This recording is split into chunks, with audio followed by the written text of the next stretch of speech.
అవని రిపోర్టర్స్తో ఇలా చెప్తూ ఉంటుంది. నా కూతురి రూపం ఇది కాదు.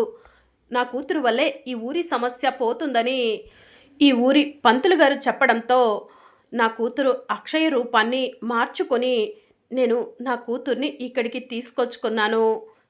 అమ్మవారిని వేడుకుంటేనే నా కూతురు రూపం మారింది అని అవని రిపోర్టర్లకు చెప్తూ ఉంటుంది. అప్పుడే పల్లెటూరు ప్రజలంతా కూడా అవనమ్మ అవనమ్మ అని అవని దగ్గరికి పరిగెత్తుకుంటూ వస్తారు. ఏమైంది అని చెప్పి అవని అడుగుతూ ఉంటుంది.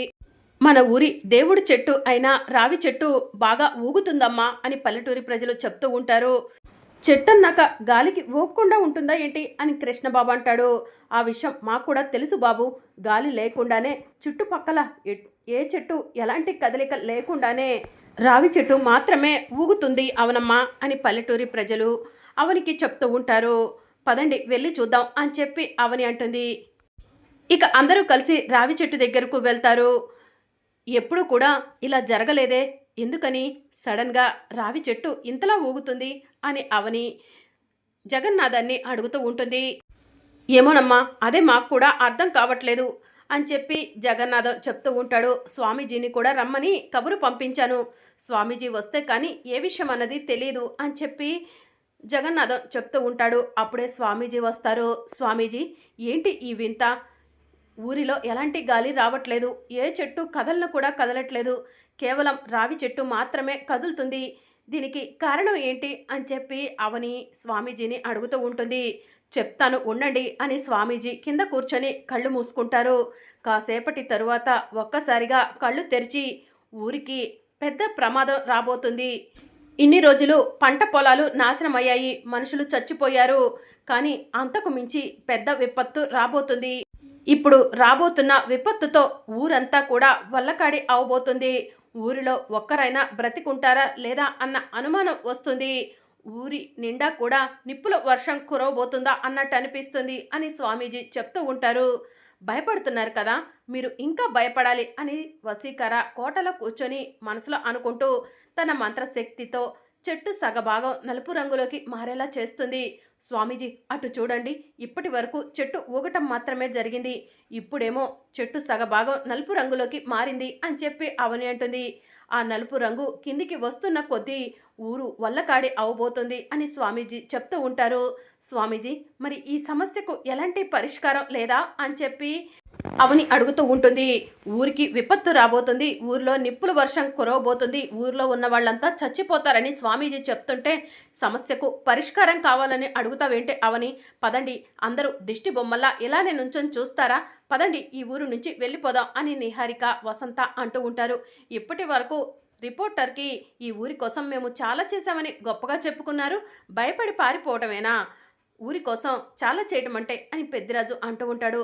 స్వామీజీ, వాళ్ళ మాటలను మీరు పట్టించుకోకండి, ఈ సమస్యకు ఏదైనా పరిష్కారం ఉంటే తెలియజేయండి అని చెప్పి అవని అంటుంది. అసలు ఈ ఊరు ఇలాంటి పరిస్థితికి రావటానికి కారణం అన్నపూర్ణాదేవి దగ్గర ఉండవలసిన ముక్కు పుడక అన్నపూర్ణాదేవి దగ్గర ఉండకపోవడమే. ముక్కు పుడక తిరిగి అన్నపూర్ణాదేవి దగ్గరకు చేరాలి అని చెప్పి స్వామీజీ చెప్తూ ఉంటారు. స్వామీజీ, ముక్కు పుడక దేవి దగ్గరికి చేరాలంటే కోటలోకి వెళ్ళాలి, కోటలోకి వెళ్లకుండా మీరే అడ్డుకున్నారు కదా అని అవని అంటుంది. పౌర్ణమి గడియలు రావాలి, అమావాస్య రోజుల్లో దుష్టశక్తులకి ఎక్కువ శక్తి ఉంటుందని నేను ముందే చెప్పాను కదమ్మా. పౌర్ణమి గడియల్లో దుష్టశక్తికి శక్తి తక్కువగా ఉంటుంది. పౌర్ణమి గడియలు సంభవించగానే పక్షంలోపు కారణ జన్ములైన వేదవతి నీ కూతురు అక్షయ చేత ముక్కు పుడకకు యాగం జరిపించి అన్నపూర్ణాదేవి దగ్గరకు చేర్చాలి. అప్పుడే ఈ ఊరి నుంచి దుష్టశక్తి పోతుంది, ఊరంతా సస్యశ్యామలం అవుతుంది. లేదంటే ఊరిలో ఒక్కరు కూడా బ్రతకరు. ఈ ఊరు ఒకప్పుడు రామచంద్రాపురం అని పక్క ఊరి ప్రజలు చెప్పుకునే పరిస్థితి ఏర్పడుతుంది అని స్వామీజీ అవనికి చెప్పి అక్కడి నుంచి వెళ్ళిపోతారు. ఇదంతా కూడా చూస్తున్న రిపోర్టర్ వీళ్ళు చెప్తుంటే ఇదంతా మూఢనమ్మకాలు అనుకున్నానే కానీ ఇదంతా నిజమని అనుకోలేదు. ఇక్కడ పరిస్థితులు చూస్తుంటే ఈ ఊరిలో ఏదో జరుగుతుందనిపిస్తుంది, ఇక్కడి నుంచి వెంటనే వెళ్ళిపోవాలి అని చెప్పి రిపోర్టర్ తనలో తానే అనుకుంటూ ఉంటుంది. ఏమ్మా అవని, ఊరికి పట్టిన సమస్యను పోగొడతానని చెప్పి మా అందరినీ ఇక్కడికి తీసుకొచ్చావు, నీ కూతురు నువ్వు ఇద్దరూ కలిసి ఊరిలో ఉన్న దుష్టశక్తిని తరిమి కొడతామని ఊరి వాళ్ళను నమ్మిస్తున్నావు. ఈ సమస్యకు పరిష్కారం ఎప్పుడు చూపిస్తావు, ఎలా చూపిస్తావు అని నిహారిక అడుగుతూ ఉంటుంది. పౌర్ణమి గడియలు రాగానే అత్తయ్యను కోటలో నుంచి బయటకు తీసుకొచ్చి ముక్కు పుడకను కూడా తీసుకొచ్చి నా కూతురు అక్షయ వేదవతి అత్త చేతుల మీద ముక్కు పుడకకు యాగం జరిపించి ఆ ముక్కు పుడకను అమ్మవారి దగ్గరకు చేరుస్తాను.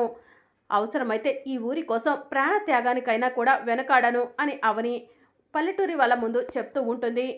ఎవరూ కంగారు పడకండి, ఊరికి ఎలాంటి విపత్తు వచ్చినా కూడా చూసుకోవడానికి నేను నా కూతురు ఉన్నాము అని చెప్పి అవని పల్లెటూరి వాళ్ళకు అభయం ఇచ్చి అక్కడి నుంచి వెళ్ళిపోతుంది. ఇక మరోవైపు జగన్నాథం చెట్టు కింద కూర్చొని ఉంటే పల్లెటూరి ప్రజలంతా జగన్నాథం దగ్గరకు వెళ్ళి, అయ్యా ఊరి సమస్యను ఎలా పోగొట్టుకోవాలయ్యా అని అడుగుతూ ఉంటారు. పౌర్ణమి గడియలు దాటిన తర్వాత అవని ముక్కు పుడకను కోటలో నుంచి బయటికి తీసుకొస్తానని మాట ఇచ్చింది. అవని మాట ఇచ్చిందంటే తప్పదు, మీరెవరూ కూడా కంగారు పడకండి అని చెప్పి జగన్నాథం పల్లెటూరి ప్రజలకు చెప్తూ ఉంటాడు. అప్పుడే జగన్నాథం ఫోన్ రింగ్ అవుతూ ఉంటుంది. జగన్నాథం ఫోన్ లిఫ్ట్ చేసి, హలో రవీంద్ర, ఎలా ఉన్నావు అని అడుగుతూ ఉంటాడు. నేను బాగానే ఉన్నాను తాతయ్య, మీరెలా ఉన్నారు అని జగన్నాథం అడుగుతూ ఉంటాడు. రాత్రి ఫోన్ చేసి ఎలా ఉన్నావు అని అడిగావు, బాగానే ఉన్నానని చెప్పాను, మళ్ళీ అడుగుతావేంట్రా అని జగన్నాథం అంటాడు. అది కాదు తాతయ్య, ఊరిలో పరిస్థితి బాలేదని నువ్వు చెప్తున్నావు కదా, అందుకే నీకు ఎప్పటికప్పుడు ఫోన్ చేసి నీ గురించి ఆరా తీస్తున్నాను అని చెప్పి రవీంద్ర చెప్తూ ఉంటాడు. తాతయ్య, మీకు ఒక విషయం చెప్పాలనుకుంటున్నాను, నేను మన పల్లెటూరికి వస్తున్నాను అని రవీంద్ర అంటాడు. పల్లెటూరికి వస్తున్నావా? వద్దురా, నిన్ను కాపాడుకోవడం కోసమే నా ప్రయత్నము, నువ్వు ఇక్కడికి రావద్దు అని జగన్నాథం చెప్తూ ఉంటాడు. తాతయ్య, అందరితో పాటు మనం కూడా పల్లెటూరులో ఉందాము, ఆ ఊరికి పట్టిన సమస్యను ఊరి నుంచి తరిమి కొడదాము, మీరు భయపడకండి అని రవీంద్ర చెప్తూ ఉంటాడు. అది కాదురా రవీంద్ర అని జగన్నాథం అంటూ ఉంటాడు.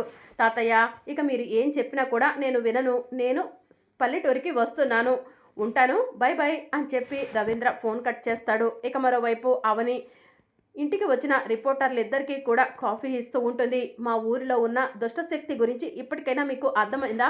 నేను చెప్తుంటే మీరు మూఢనమ్మకాలు అన్నారు కదా, ఇప్పటికైనా మా ఊరి సమస్య ఏంటో అర్థమైందా అని అవని అడుగుతూ ఉంటుంది.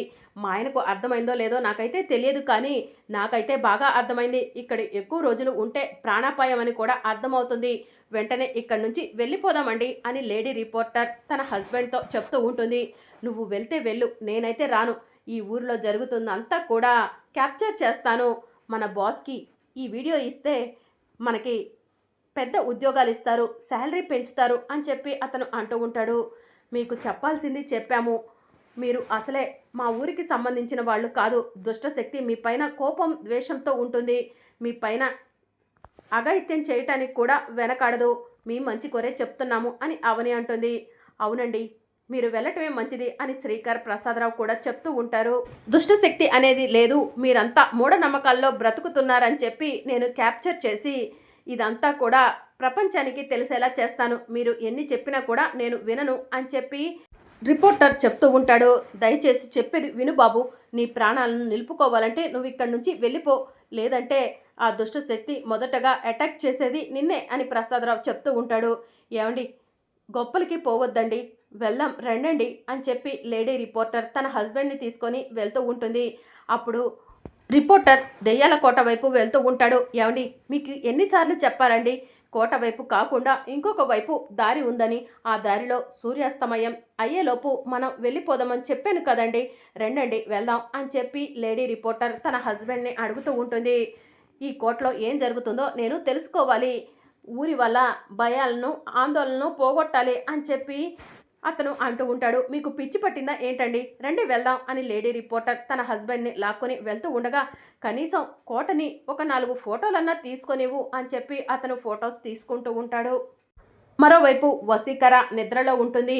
అప్పుడు మాయ కోటలోకి వెళ్ళి వసీకర వసీకర అని పిలుస్తూ ఉంటుంది. వసీకర లేచి కూర్చుంటుంది. వసీకర, ఊరిలో ఉన్న రావి చెట్టు నల్ల రంగులోకి మారటానికి కారణం నువ్వేనా అని చెప్పి మాయ అడుగుతూ ఉంటుంది. ఇక అలాంటి పనులు నేను కాకుండా ఎవరు చేస్తారు మాయా అని వసీకర చెప్తూ ఉంటుంది. ముక్కు పుడకను దక్కించుకునే వరకు నేను ఇలా ఊరి వాళ్ళందరినీ కూడా భయభ్రాంతులకు గురి చేస్తాను అని వసీకర మాయతో చెప్తూ ఉంటుంది. నువ్వు ముక్కు పుడక దక్కించుకోవాలనుకుంటున్నావు, కానీ ముక్కు పుడక నీకు దక్కకుండా నేను చేస్తాను వశీకర అని మాయ మనసులో అనుకుంటూ ఉంటుంది. చెట్టు నలుపు రంగులోకి మారేసరికి స్వామీజీ వచ్చి కారణ జన్ములైన వేదవతి, అక్షయ ముక్కు పుడకకు యాగం జరిపించాలని అన్నపూర్ణాదేవి దగ్గరకు చేర్చాలని అవనికి చెప్పి వెళ్ళారు.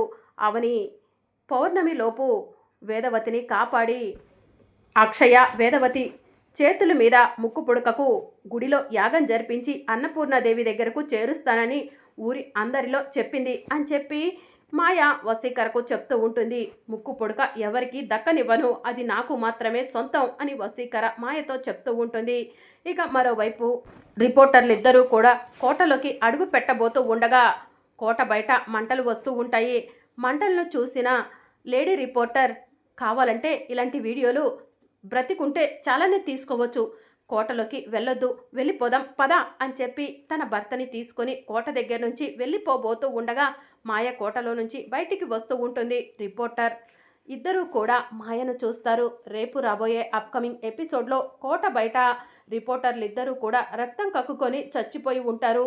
ఊరి వాళ్ళంతా కూడా రిపోర్టర్లిద్దరిని చూస్తారు. వీళ్ళిద్దరికీ సూర్యాస్తమయం అయ్యేలోపు కోట వైపు వెళ్లకుండా ఊరి నుంచి బయటకు వెళ్ళమని ఎంతగానో చెప్పాము, వీళ్ళు మాత్రం వినిపించుకోకుండా ఇటువైపు వచ్చారు అని చెప్పి అవని అంటుంది.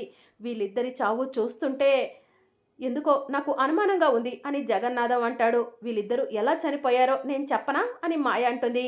అందరూ కూడా మాయ వైపు షాకింగ్గా చూస్తూ ఉంటారు. వీళ్ళు కోటలోకి అడుగు పెట్టాలని చూసినట్టున్నారు, అందుకే కోటలో ఉన్న దుష్టశక్తి వీళ్ళను చంపేసింది అని చెప్పి మాయ అంటుంది. నీకెలా తెలుసు అని శ్రీకర్ అంటాడు.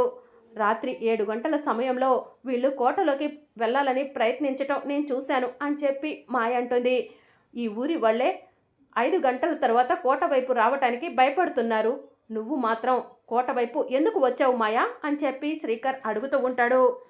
నువ్వు అబద్ధపు మాటలతో కళ్ళబొల్లి కబుర్లతో ఊరి వాళ్ళను నమ్మించాలని చూస్తావేమో, కానీ నేను మాత్రం నిన్ను నమ్మను మాయా అని అవని మాయకు చెప్తూ ఉంటుంది. ఇదేంటి అవనికి ఇలా దొరికిపోయాను అని మాయ కంగారు పడుతూ ఉంటుంది. మరి అప్కమింగ్ ఎపిసోడ్లో ఏం జరగనుందో తెలుసుకోవాలనుకుంటున్నారా? అయితే ఛానల్ను సబ్స్క్రైబ్ చేసుకోండి.